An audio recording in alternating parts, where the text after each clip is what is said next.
Right, so good morning, good afternoon, and good evening po sa ating lahat, no? Kung saan po tayo ngayon.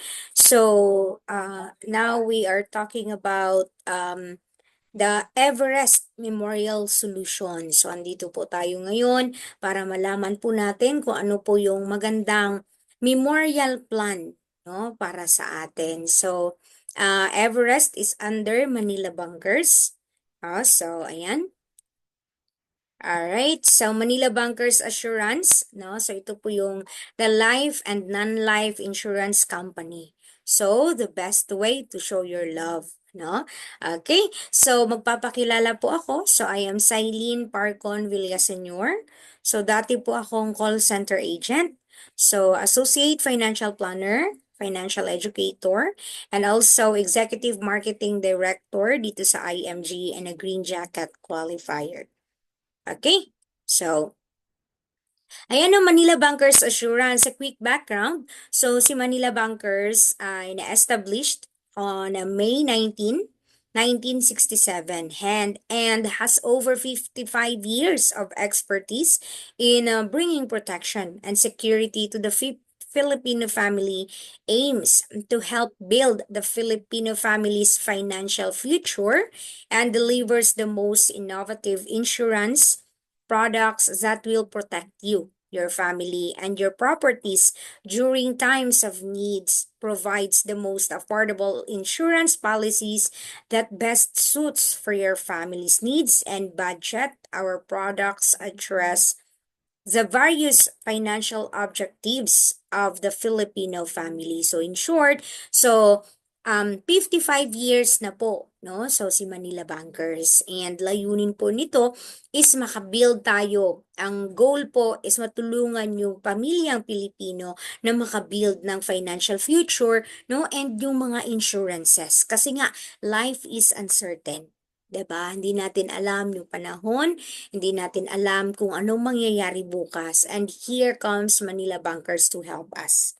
Okay?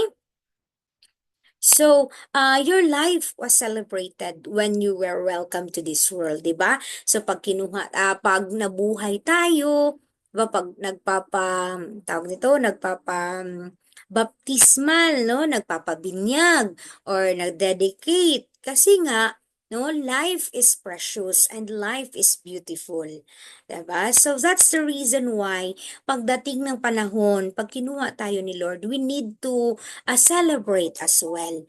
No? So sometimes na umiiyak tayo kasi nawalan tayo ng mahal sa buhay, but it is God's will. And gusto mo ba na pag nag-exit ka, pag nag-expire tayo sa mundong ito, magiging problema? Hindi, 'di ba? So kailangan your life should also be celebrated with dignity and solemnity when we exit in this world. Oh, so dapat maganda din yung huling hantungan natin, formal din, no, hindi tayo magiging kawawa pagdating ng panahon. Okay? So you would want your last appearance to be a graceful exit or leave a lasting memory in style. No? So ano ba yung gusto mo yung magiging kawawa tayo pagdating ng panahon? Pag kinuha tayo ni Lord, sasabihin nila, usapang patay-patay naman yan, ma'am. Yes, we are talking about reality dito. Ha? So, ayan. Okay? Bakit kaya siya umiiyak? Ito yung kapamilya mo na umiiyak dahil wala ka na. Okay? Dahil ba siya ay namatayan ng mahal sa buhay? Or dahil siya ay namatayan at napag-iwanan ng problema, utang at gastos? Ano ba yung gusto mong iiwan sa pamilya mo? Problema, utang, gastos?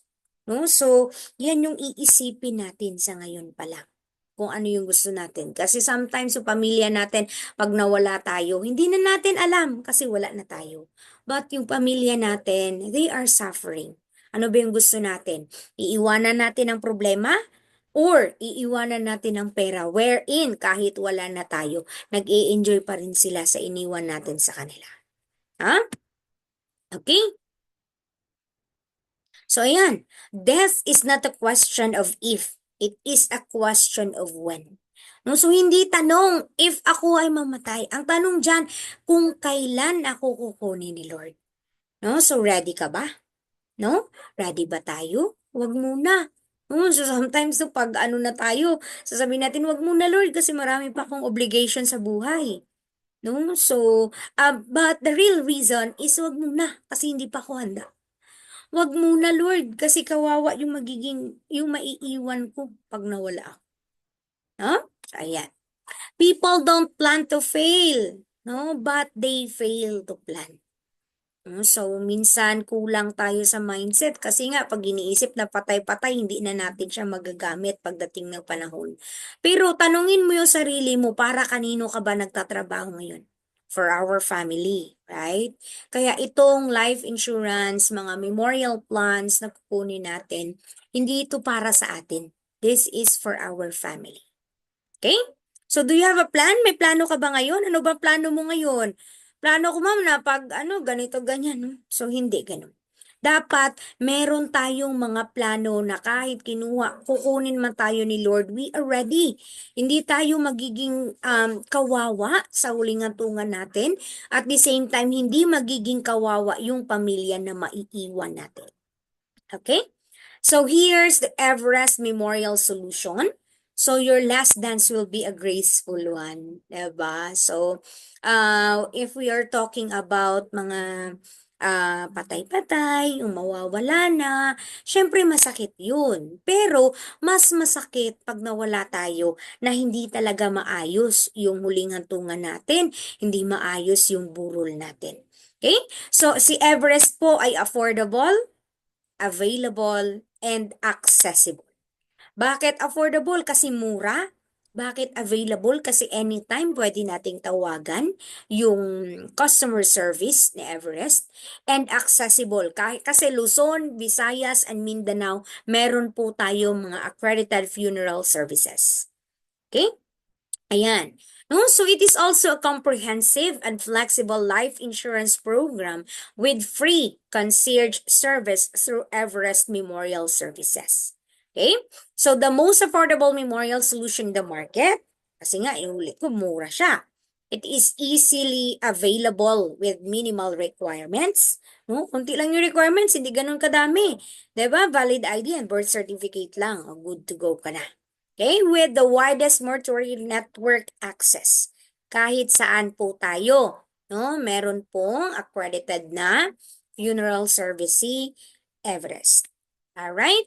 Then Everest Memorial Solution, ito yung comparison. Comparison ni Everest compared to traditional memorial plan. Okay, so we will not mention those mga memorial plans. Kayo nang bahala doon. But ito yung comparison nila. Alright. So si Everest po, it is very affordable. Why? Kasi 14,751 pesos ang annual or 1,476 pesos yung monthly.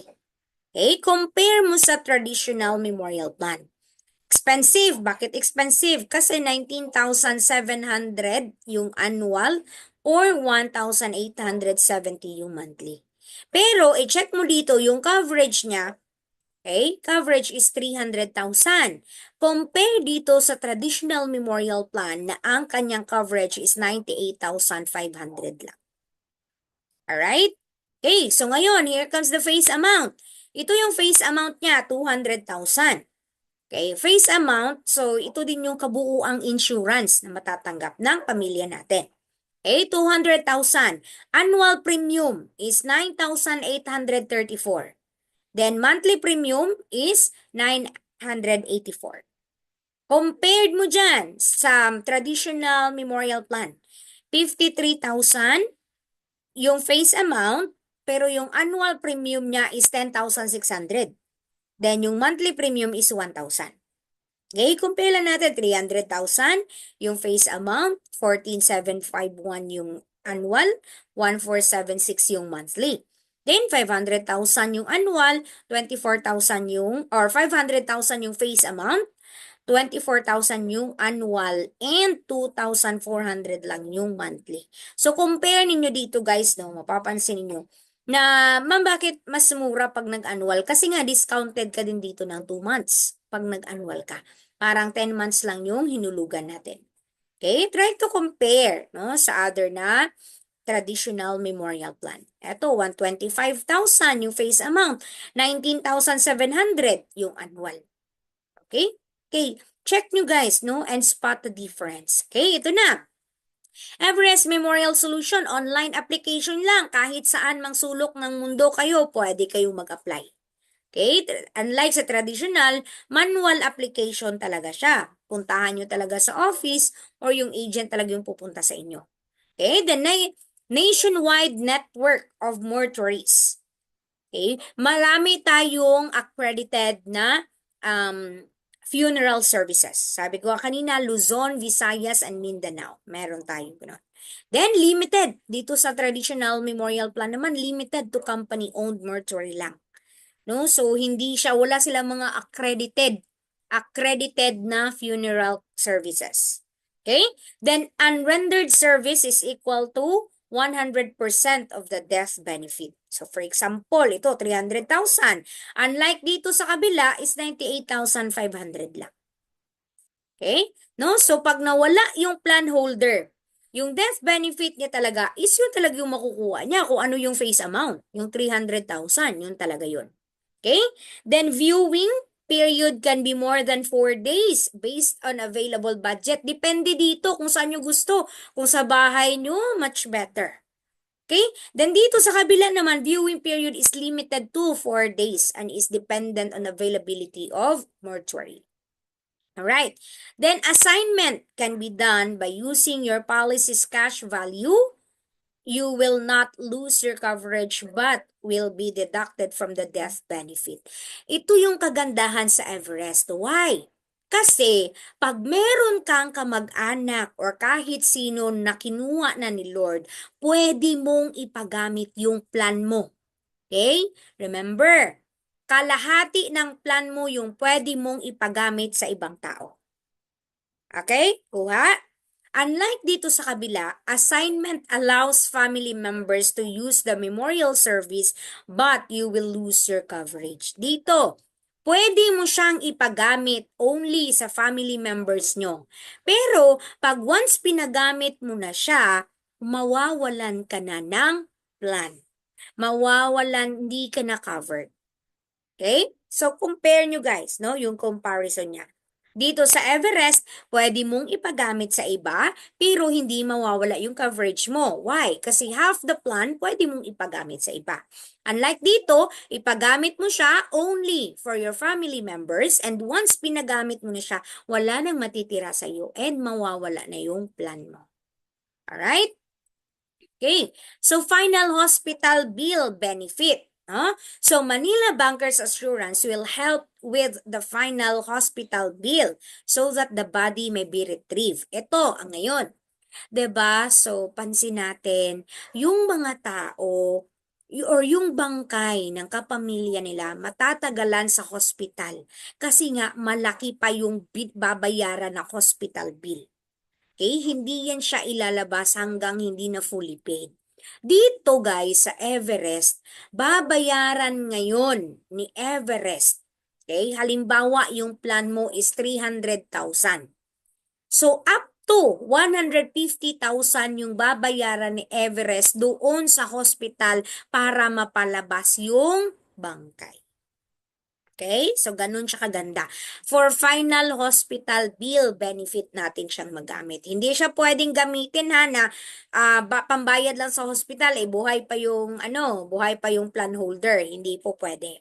Pwede natin siyang ipagamit for final hospital bill.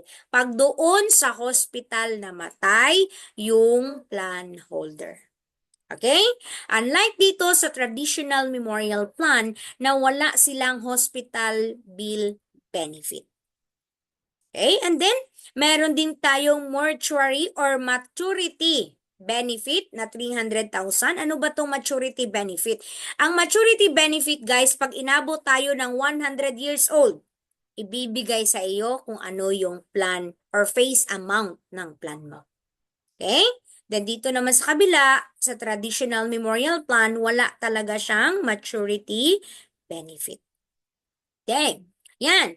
Then dito, okay, family will choose traditional, cremation, or combination memorial service. pwedeng mamili yung pamilya kung anong gusto niya. Pwede niyang ipakremate, pwedeng traditional way, yung dadalhin sa bahay, no? Pwede ding ipakremate din dadalhin sa bahay. Right? Then dito naman sa kabila, limited to traditional memorial service only. If you want cremation, you will need to buy another plan. Okay? Iba yung plan sa cremation, iba yung sa traditional. Unlike sa Everest, pwede mong gamitin lahat. Combine na, andyan na. Pwede mong ipakremate, pwede traditional, or kung ano yung gusto ng pamilya. Okay? Ayan. So ito na yung paano nga ba, no? Paano nga ba mag-work yung plan? Eto, so halimbawa kung nag-start ka ngayon, then 30 years old ka. No? So 5 years lang guys ha. 5 years lang tayong maghuhulog dito sa Everest. Okay? So nag-start ka ng 2024, matatapos ka ng 2028. Diba? So 30 years old ka nagsimula, 34 years old ka tapos ka na. Huh? So, annual plan mo is 14,751. Yan. Dito naman guys, dito sa 2 years, mapapansin ninyo, dito sa 2 years, wala pa tayong makukuha dyan na hospital bill benefit. Kasi nga, under contestability period pa tayo. No? No, ayan, under contestability period pa. Pagdating ng ika 3 years, pwede na. Pwede na. Meron na tayong final hospital bill benefit. Sabihin nila, ay ma'am, bakit hindi covered? Kasi kung ganun na covered siya right away, what if yung naghihingalo sa hospital, kumuha ng plan? O, di ba? So, malulugi yung company. No, dapat meron tayong 2 years na contestability period. Okay? So, dito naman, death benefit or memorial service fund. So, sa 2 years, wala pa yan kasi nga under contestability period pa yan. Pero, sa total death benefit, meron na kaagad yan siyang makukuha from that time na nagsimula. Okay? So, ayan. No? I-compute ninyo guys, yung total premium na hinulugan ninyo pag nag-annual kayo is 73,755. Pag nag-monthly kayo, 88,500. Compare mo sa plan na makukuha mo. Diba? So, yun. Tingnan na lang natin yun. No? Iisipin na lang ninyo palagi na maganda talaga na meron tayong preparation. Compare the difference, guys. 300,000 over mo sa 73,000. No? Okay.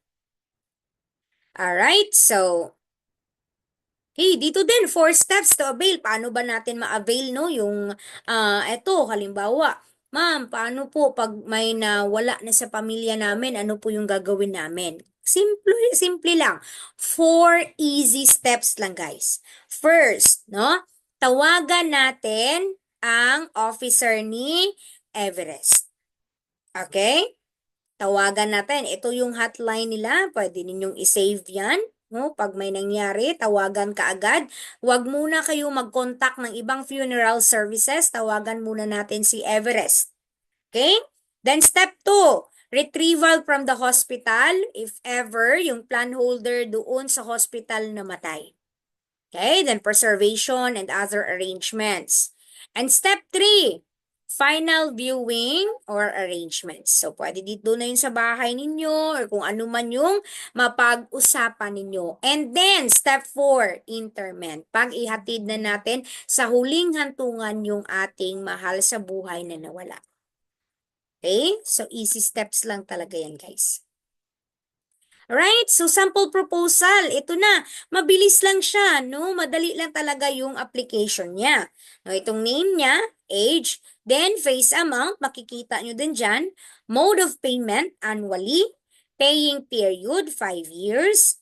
Premium, 14,751. Then, policy fee na 500 pesos. One time lang po tayo maghuhulog ng policy fee. Okay? So, ayan na. Ito na yung sinasabi ko kanina na makikita nyo din dyan kung ano yung mga benefits ninyo. Pag once na-submit na natin itong proposal nyo, makikita nyo din dito yung mga benefits or yung mga, yes, andito yung benefits at the same time yung procedure kung paano tayo mag-avail. Kaya, hindi mahirap. And click mo lang itong confirm, then, apply now based on this proposal. Submit na natin yung application. Alright, so ano ba yung benefits ng Everest? Ito, eligibility, easy. No? Bakit easy? Kasi 1 year old to 64 years old ang pwedeng kumuha ng Everest. No? So, yung eligibility niya, 1 to 64 years old. Okay? No? So, easy to apply lang talaga siya. First, simple application, no medical exam for coverage, up to 1 million instant approval. Then, immediate concierge service when the need arises. No? So, one call away lang yan siya. No? So, one call away lang sa Everest. Kasi na-experience din namin to. Tinawagan namin yung Everest. No? So, yung liaison officer nila. Then, right away, may sumagot. Okay? One contact number for all funeral needs. Ito lang talaga yung i-contact natin, guys, ha? Bakit? Kasi po, hindi ikaw or hindi tayo nakapamilya na nawalan yung maghahanap ng funeral. Ang maghahanap is si Everest. Wala na tayong ibang gagawin. Umiyak ka na lang. No? So ito, provide client in creating a personal funeral plan. Ito si Family Assistance Officer. Sila yung magpo-provide nito. Then, assistance to discuss funeral planning issues. Tasked with providing the best and most comprehensive funeral services at the least possible price. Okay, so doon na, pag-uusapan na kung paano, anong kabaong yung gusto ninyo. Gusto nyo ba yung may ilaw-ilaw? Gusto nyo ba yung ganito? Anong arrangement yung gusto ninyo? And then, ilalatag nila yung price at the same time kung magkano yung cover doon sa ating face amount. Okay? So, ito na. Then, nationwide network of mortuaries. More options for the mortuary service anywhere in the Philippines. Kasi nga, Luzon, Visayas, Mindanao yung coverage natin. And then repatriation assistance. So if ever guys, yung plan holder na nasa OFW or nasa ibang bansa or OFW then doon namatay, merong concierge service assistance no, na repatriation. So tutulungan ngayon ni Everest yung pamilya para mapauwi yung bangkay dito sa Pilipinas. Okay? Then unrendered service. No, so you should the family opt not to avail the memorial service, they will get the cash benefit. For example, sabihin ng pamilya, ay ma'am, hindi lang namin gagamitin no, sa funeral kasi may kamag-anak kami na funeral but hindi accredited. It's okay. Bakit? Kung hindi nyo nagamit sa funeral service yung inyong face amount or yung pera ninyo, it will convertible into cash po ito. Okay? So, pwedeng ibigay sa inyo yung pera talaga. And then, final hospital bill benefit, 50%. So, up to maximum of 500K. Kung 1 million yung face amount mo, up to 500K yung pwedeng pambayad sa hospital. Okay? For final hospital bill. Then, makukuha na yung bangkay natin doon. Hindi na magstay, hindi na tayo magpo-post sa Facebook na magiging ganito, ganyan, kasi nga meron tayong pinaghandaan. Okay? Ayan. Then, mode of payment. Pwede tayo mag-annual, semi-annual, and quarterly for 200,000 na face amount and above coverage benefit. Then, premium payment, monthly, then up to 5 years. And then, tax-free guys. Wala tayong binabayaran na tax dito.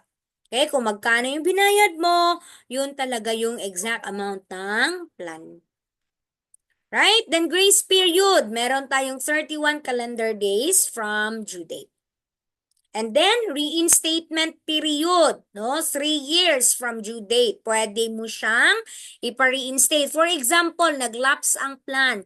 Meron ka pang 3 years, no? Na contestability or grace period para pwede nating ipa-reinstate. Pwede mong i-redate, pwede mong bayaran yung buo.